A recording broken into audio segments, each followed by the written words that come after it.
Bonjour et bienvenue dans cette nouvelle vidéo du blog du coordinateur SSI où on va parler d'alarme menace suite à l'apparition de la nouvelle norme 61942 en décembre dernier. En fait, un petit historique au départ.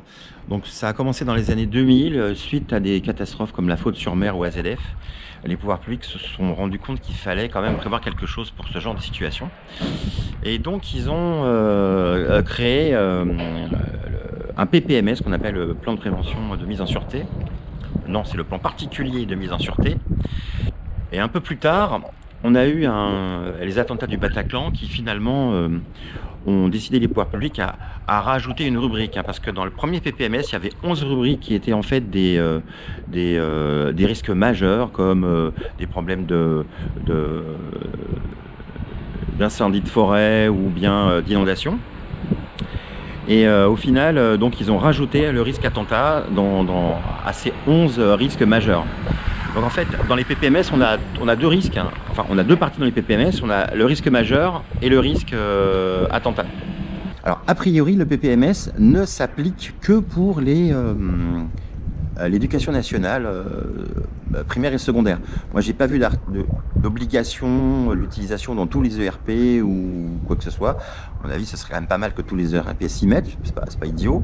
Alors, l'objectif de cette norme, c'est de pouvoir utiliser les SSI dans le cadre justement de la gestion des PPMS attentats.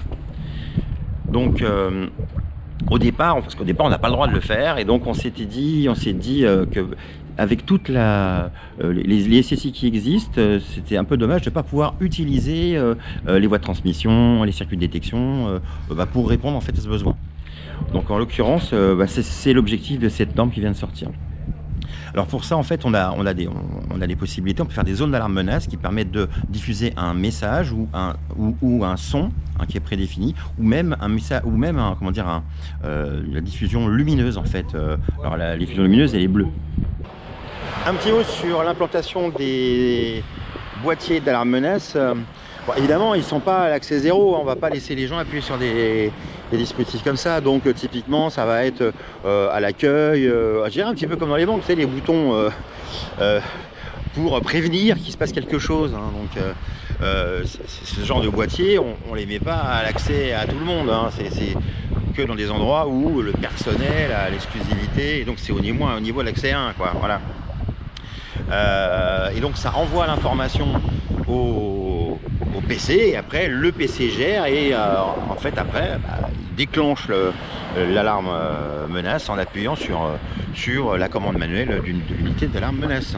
On a aussi la possibilité de lancer des zones de mise en sûreté, comme par exemple fermer toutes les portes pour empêcher le terroriste de voir plus loin que la porte suivante, quoi, vous voyez, par exemple. Alors là, en fait, on rentre dans le cadre de scénario. En fait, c'est au maître d'ouvrage, dans le cadre de son plan de sécurisation de l'établissement, qui va nous dire, en fait, à nous, les coordinateurs SSI, où est-ce qu'il veut qu'on les mette. Il n'y a pas de règle, en fait, on fait ce qu'on veut.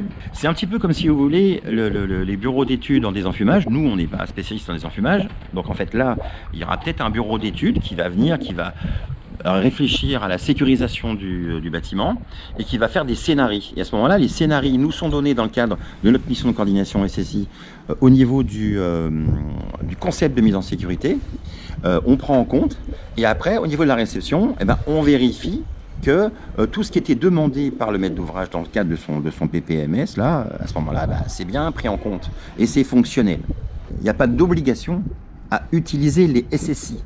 Si vous utilisez les SSI, donc on va dire en gros de l'équipement d'alarme de type 1 jusqu'à l'équipement d'alarme de type 3, puisque l'équipement d'alarme de type 4 est exclu, hein, vous pouvez utiliser les SSI, les équipements d'alarme, pour pouvoir passer le message d'alarme menace.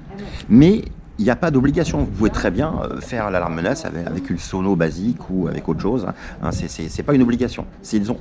On offre la possibilité au maître d'ouvrage de pouvoir utiliser les systèmes de sécurité incendie, voilà, pour pouvoir le faire en même temps. Dire que utiliser un existant, ce sera possible, à mon avis, non, parce qu'il faut que ça passe à la certification.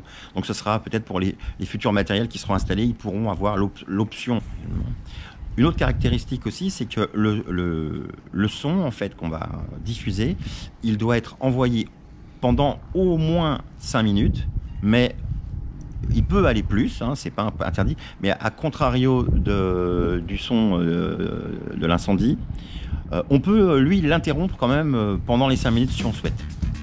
Voilà, je pense avoir fait le tour de la question. Je vous souhaite une bonne journée, je vous dis à bientôt. Au revoir. Bonjour et bienvenue dans cette nouvelle vidéo du blog du coordinateur SSI. On va commencer. Chris, tu devrais prendre la voiture pour charger direct en bas, non? Monu descend. Ouais.